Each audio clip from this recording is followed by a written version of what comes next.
Bienvenue à cette nouvelle formation dispensée par Maelstrom Media. Toujours avec moi, Maître Marianne Ouellette, qui est spécialisée en droit familial.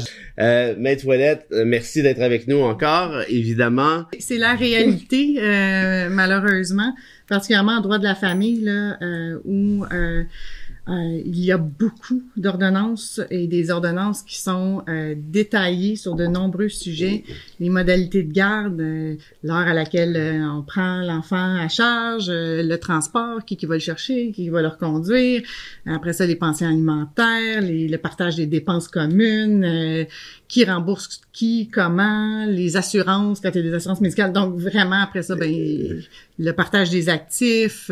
Donc, c'est sûr l'éventail des motifs de dispute est plutôt large. Plutôt. Il y a beaucoup d'occasions de non-respect, de pas respecter les ordonnances. Donc, ça arrive donc assez fréquemment que dans nos bureaux, un client va débarquer en disant, voici, il a pas respecté telle ordonnance.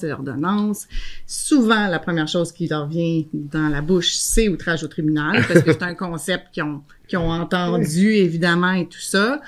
Qu'est-ce qu'on dit à un client qui débarque? On dit oui, mais non. On dit oui, mais non, on va s'asseoir. On va regarder ça. Parce que, évidemment, c'est un régime d'exception. On le sait, on connaît c'est quoi les concepts, on connaît le fondement. Mais en matière familiale, les tribunaux viennent dire que c'est encore plus exceptionnel. Il y a une coche au-dessus à l'exception. L'outrage en soi? L'outrage, d'ordonner une condamnation pour outrage au tribunal est plus exceptionnel en matière familiale. Du fait que? Du fait qu'il y a un contexte de famille avec des enfants. Et évidemment... Condamner un parent...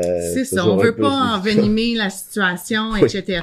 Et bien ça va déjà assez mal comme ça? Oui, mais je comprends l'idée, bien sûr, mais en même temps...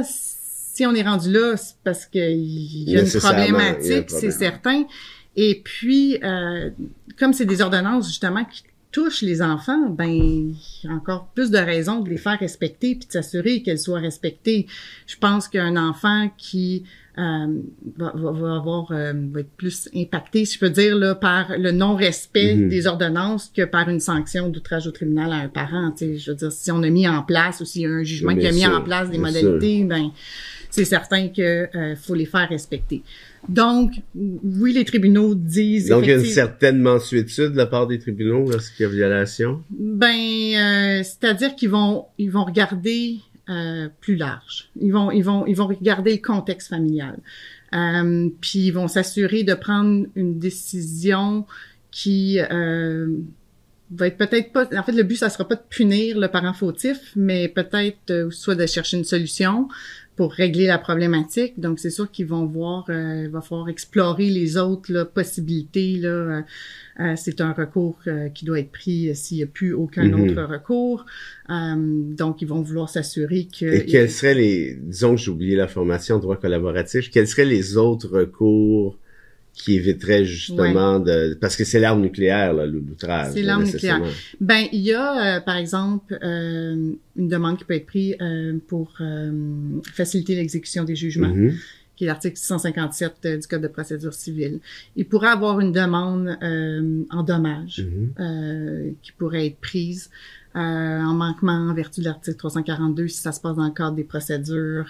Par exemple, dans un dossier, j'ai un refus de communication, de communiquer des engagements qui ont été pris lors d'un interrogatoire hors cours. Donc, évidemment, il y a l'outrage, parce qu'il y a une ordonnance, parce que je suis allée chercher une ordonnance après en avis de gestion pour obtenir la communication des documents. Quand on parlait de l'importance du droit collaboratif. C'est ça, exact. Et donc, j'ai obtenu cette ordonnance-là qui est pas respectée. Donc, évidemment, la notion d'outrage au tribunal vient vite, mais bon, il pourrait aussi avoir juste une question de dédommagement aussi qui pourrait être associée. Mais le but, effectivement, en fait, il faut rappeler aux clients, je pense que c'est ça qui est important, il faut rappeler aux clients qu'avec l'outrage au tribunal, ils vont pas obtenir nécessairement l'exécution. C'est pas une façon d'exécuter le jugement. C'est plutôt une manière de punir le contrevenant. C'est punir, évidemment, dans un but de dissuader et de faire en sorte que ça se reproduise sauf que quand tu te rends là, souvent, c'est que tu as la tête assez dure. Oui, c'est ça. Mais, tu sais, quand ils disent, on va demander une amende de 10 000 $. Ouais, ben le 10 000 $, ça vient pas dans vos poches. Non, c'est pas, même que ça marche. Il me doit 5 000, je vais prendre un outrage. Ouais, ben le 5 000, il vient pas dans vos poches. Puis, tu sais, donc, je pense que c'est un concept là, qu'il faut expliquer aux clients quand ils débarquent. Puis c'était un petit peu ça que je voulais faire aujourd'hui. C'était plus de peut-être d'outiller les avocats qui pratiquent en droit de la famille sur comment diriger votre dossier, comment conseiller votre client, comment prendre la bonne décision par rapport là à si on entame les démarches en outrage au tribunal ou pas. Alors, dans le contexte légal, donc, vous rencontrez le client, la cliente. Quels sont les éléments qui doivent être mis en preuve? Donc, c'est une des premières choses que vous évaluez par la force des choses? Ben, en fait, c'est certain qu'il va falloir... En fait, la première étape, là, ça serait de communiquer avec la partie adverse. Okay. Donc, puis ça va rentrer en ligne de compte après ça dans l'évaluation du tribunal. Donc toutes les questions d'ouverture, de bonne foi, etc. Puis de voir est-ce qu'on a vraiment tenté de solutionner la problématique avant de déposer sa demande pour obtenir une citation comparaître. Donc, c'est certain que le premier conseil que je dirais, c'est soit s'il est représenté, de communiquer avec l'avocat, ou s'il n'est pas représenté, donc de communiquer directement avec la partie. Donc, il faut faire cet effort-là en premier. Donc, c'est sûr que là, le client qui débarque avec sa multitude de grands chevaux. Exact. Lui, ben là, il va lui demander d'être un peu plus patient parce qu'il y a cette étape-là d'abord. Ça peut prendre quand même un certain temps. L'étape est obligatoire en soi ou c'est simplement pour teinter le dossier, disons-le franchement? Elle n'est pas obligatoire, mais un des critères qu'on va voir plus loin, c'est qu'il faut quand même s'assurer que la personne a été avisée du défaut. Donc, la Cour pourrait vous reprocher le défaut d'avoir communiqué. Oui, c'est ça. Ça pourrait quand même être pris en considération parce qu'il pourrait dire, ben, j'étais pas au courant, moi, du défaut. Bon. C'est pas obligatoire, mais il y a pas grand-chose à gagner à ne pas le faire. Non. Puis en même temps, s'il y a une notion d'urgence, s'il y avait quelque chose de vraiment urgent, ben là, on saute cette étape-là. C'est explicable. Ça s'explique très bien. Donc, la première étape, donc, ça serait de faire ça. Ensuite, on va, si on n'arrive pas à régler, on va analyser le dossier. Là, il faut vraiment analyser le dossier pour voir est-ce que je m'enligne vers un succès ou un échec et conseiller le client, pour qu'il soit bien représenté. Puis la première chose à voir, c'est regarder l'ordonnance qu'on dit qui a été violée. Puis c'est vraiment, ça a l'air simple là, de dire, ben regarde, oui, il y a une ordonnance, etc. C'est simple, mais combien d'ordonnances en matière familiale d'abord relèvent d'un consentement écrit par des avocats qui ont été signés puis qui ensuite qui ont été homologués? C'est pas tout le temps clair. Non? C'est pas tout le temps clair. Ah ouais? Vous me surprenez là un peu. Oui? Ouais. C'est pas tout le temps clair. Des fois, ça laisse place à l'ambiguïté.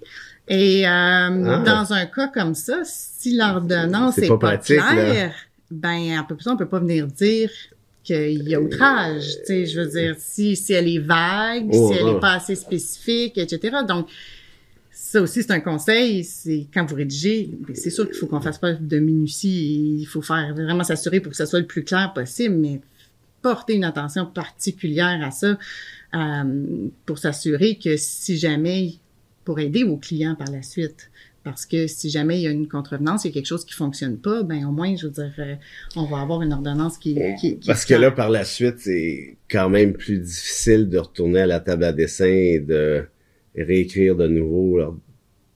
Ben là, c'est ça. La relation est un peu entachée, là. Avec le processus d'outrage? Oui, ben c'est sûr, là. Fait que c'est sûr que s'il y a une ambiguïté, peut-être d'essayer de le voir avant, d'essayer de le régler. Plutôt que de prendre une procédure d'outrage. Mais tu sais, moi, justement, dans un dossier, j'avais par rapport aux vacances de Noël, je veux dire, c'était pourtant, ça avait été rédigé. Pour nous, ça apparaissait clair. Mais souvent, il y en a qui sont très créatifs pour trouver la façon de l'interpréter qui ne le serait pas. Dans un cas comme ça, c'est un jugement déclaratoire que j'étais allée chercher. Okay. Donc, effectivement... C'est quand même un classique en droit familial, le jugement déclaratoire? Pas tant. Non? Pas tant. J'ai pas fait ça souvent. Non. C'est parce que vous écrivez bien. Ben oui, c'est ça. D'ailleurs, c'est pas moi qui avais écrit la clause en question. Ben voilà, c'était sous-entendu mon propos. Exact.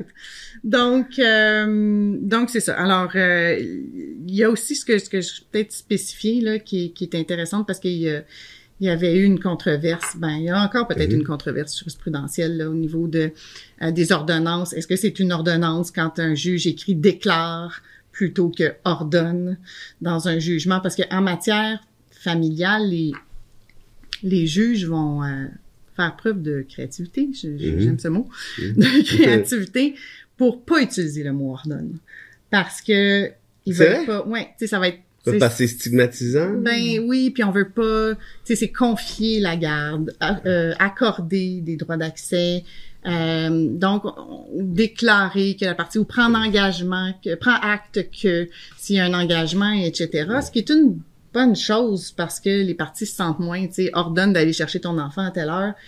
Ça cadre pas dans le contexte familial. Oui, c'est sûr que ça fait.